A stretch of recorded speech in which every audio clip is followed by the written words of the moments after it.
नमस्कार। राजकीय मीरा कन्या महाविद्यालय के यूट्यूब चैनल पर आपका स्वागत है। मैं अनुपम, सहायक आचार्य हिंदी विभाग, सभी विद्यार्थियों का एक बार फिर स्वागत करता हूं। हमने पिछले व्याख्यान में जो है साहित्य के इतिहास के अंतर्गत काल विभाजन और नामकरण पर चर्चा की थी और हमने जो है इस मुद्दे पर बात की थी कि साहित्य को पढ़ने की सुविधा के लिए उसको विभिन्न काल क्रमों में बांटकर सुविधा अनुसार अध्ययन किया जाता है और प्रवृत्तियों में भी बदलाव आता है। उसको देखते हुए भी हम जो है साहित्य के अध्ययन को पढ़ते हैं और उसके आधार पर हम विभिन्न कालों में उसको बांटते हैं। आज इसके दूसरे भाग में, जैसा कि पिछले वीडियो में हमने कहा था कि वो भाग 1 है और एक और भाग आएगा। कुल हम कोशिश करेंगे कि 3 से 4 वीडियो में ये पूरा, चूँकि एक बहुत बड़ा विषय है और ये प्रत्येक कक्षा के लिए जो है बड़ा उपयोगी विषय है, चाहे वो एमए हिंदी साहित्य के उत्तरार्ध पूर्वार्ध हो या बीए की तीनों कक्षाएं हो, सभी के लिए ये विषय जो है बहुत महत्वपूर्ण है, काल विभाजन और नामकरण। तो हम कोशिश करेंगे कि 3-4 वीडियो में इस पूरी बात को जो है लिया जाए। तो आज हम जो है नामकरण पर बात करेंगे। जैसा कि भाई साहित्य की प्रवृत्तियां हैं जो प्रमुख रही, उसके आधार पर आपने विभिन्न साहित्य को विभिन्न कालों में बांट तो दिया, लेकिन किसी भी जो है वस्तु का एक नाम होता है। उसको पुकारने के लिए हमें एक जो है प्रतीक या एक शब्द की आवश्यकता होती है। ठीक वैसे ही जैसे कबीर के राम तुलसी के राम से अलग हैं, फिर भी कबीर उनको राम पुकार रहे हैं। क्यों? क्योंकि एक ईश्वर के लिए जिसकी वो भक्ति कर रहे हैं, उसके लिए उन्हें एक नाम चाहिए होता है जिस नाम को लेकर वो संबोधन कर सके। तो उसी तरह से साहित्य में जो बदलाव आए हैं या साहित्य में जो परिवर्तन हो रहे हैं, उनको हम जो काल विभाजन तो कर देते हैं, लेकिन उनको पुकारने के लिए हमें एक शब्द की आवश्यकता होती है, एक प्रतीक की आवश्यकता होती है, एक नाम देने की आवश्यकता होती है, जिसको हम नामकरण कहते हैं। जैसे हमारा भी जो है, आपको पता है, बचपन में हमें कुछ भी बुलाएं, लेकिन जब हम बाहरी समाज की दुनिया में आते हैं तब जो है हमारा एक जो है वो रहता है कि हमें किसी नाम से पुकारा जाए या संबोधन किया जाए।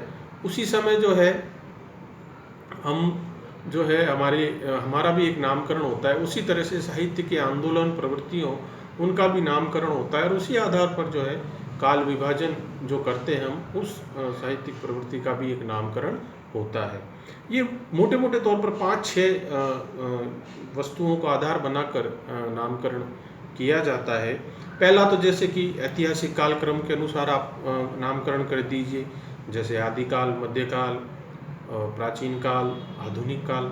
ये एक पहला तरीका हुआ जिसमें आप कालक्रम के हिसाब से नामकरण कर देते हैं, यानी आदिकाल, मध्यकाल, जो है आधुनिक काल, इस तरह से समय को देखते हुए। दूसरा तरीका होता है, कुछ ऐसे लोक नायक होते हैं जो अपने युग को बहुत बड़े स्तर पर प्रभावित करते हैं और उनका प्रभाव न केवल राजनीतिक सामाजिक क्षेत्र बल्कि साहित्य पर भी बहुत पड़ता है, साहित्य के इतिहास पर भी बहुत उनका प्रभाव पड़ता है। तो उस आधार पर जैसे गांधी युग, गुजराती साहित्य में गांधी जी का बहुत बड़ा प्रभाव है, तो वहाँ पर एक जो है समय को गांधी युग कहा गया।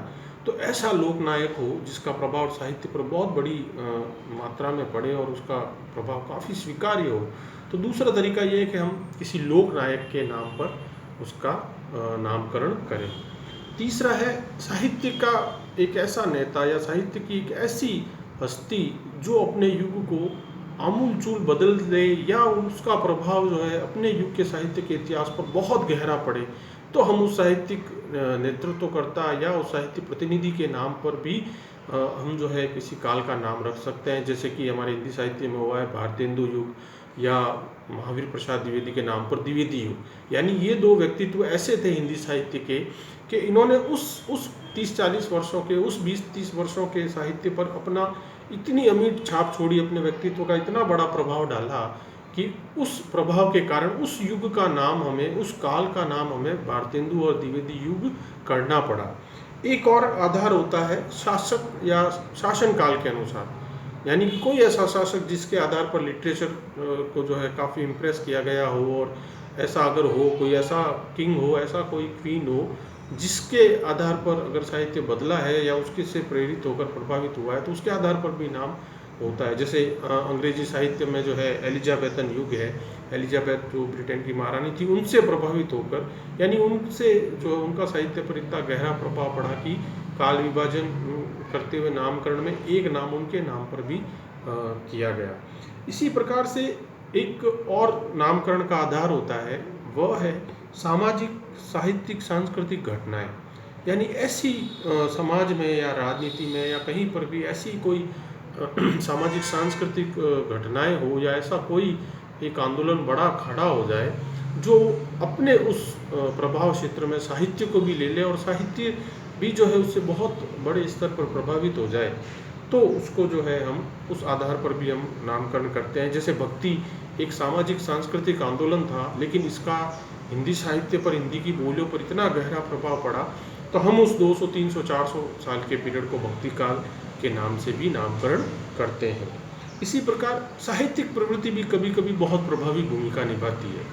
तो कई बार हमें साहित्यिक प्रवृत्ति के आधार पर भी किसी काल का नामकरण करना पड़ता है और हम करते हैं। जैसे कि हिंदी में छायावाद की हम बात करें, तो ये साहित्यिक प्रवृत्ति थी, छायावाद है, जो जिसे अंग्रेजी में हम रोमांटिसिज्म कह सकते हैं, उसी का एक तरह का रूप हिंदी में छायावाद की तरह था।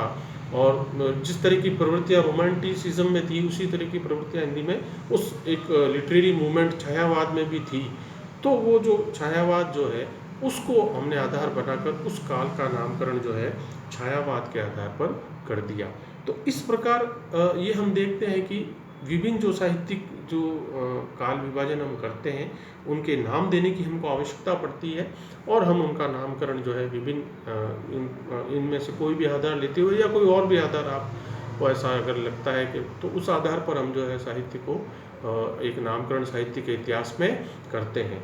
ध्यान देने की बात यह है कि उस साहित्यिक काल का जो हम नाम कर रहे हैं, नामकरण जो कर रहे हैं, वो उस युग को प्रतिबिंबित करना चाहिए, वो उस युग का आधार होना चाहिए। कि अगर हम छायावाद आज हमने नाम रखा, तो वो निसंदेह उस युग की काव्य प्रवृत्तियों को अपने में समेटता है।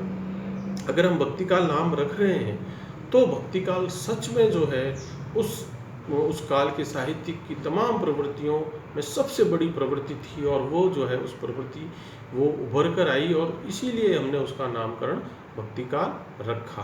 कई बार नामकरण जो होता है वो उपयुक्त भी नहीं होता है, कई मतभेद होते हैं, उन पर भी जो है बात होती है। लेकिन 5-7 भी, जैसे आदिकाल के लिए चारण काल भी नाम है, आदिकाल भी नाम है, और जो है प्राचीन काल भी नाम है, कोई अभ्रंश काल भी कह देता है। तो वो उनके अपने तर्क होते हैं कि उनको कौन सा तर्क उनको लगा जिसके आधार पर उन्होंने आदिकाल का नामकरण वो किया। तो इन सब पर भी अपन अगली कक्षा में जो है इस पर बात करेंगे कि हिंदी साहित्य का जो काल विभाजन और नामकरण है, उसमें क्या जो है कैसे किया गया, और उसके अंतर्गत कौन कौन से प्रश्न जो हैं वो उसमें खोजे गए, और उन प्रश्नों का जवाब देने की हम जो है कोशिश करेंगे। आज के लिए इतना ही। बेहद धन्यवाद।